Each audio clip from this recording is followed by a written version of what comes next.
بسم اللہ الرحمن الرحیم۔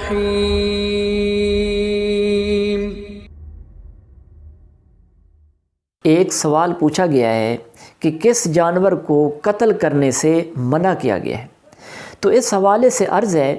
جب فرعونیوں کو عذاب دیا گیا تھا تو مینڈک ہی مینڈک ہو گئے تھے، حتیٰ کہ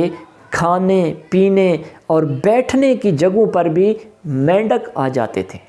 جس کی وجہ سے یہ لوگ تنگ آ گئے تھے۔ تفسیر روح البیان میں ہے، حضرت انس رضی اللہ تعالی عنہ سے روایت ہے کہ مینڈکوں کو مت قتل کرو، کیونکہ جب یہ اس آگ کے پاس سے گزرے جس میں حضرت ابراہیم علیہ السلام کو ڈالا گیا تھا تو انہوں نے اپنے منہ میں پانی بھر کر اس پہ چھڑکا تھا۔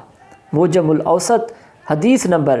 3716 میں ہے کہ مینڈک کے بارے میں یہ بھی ہے کہ یہ کثرت سے اللہ تعالیٰ کا ذکر کرتا ہے، اس کو مت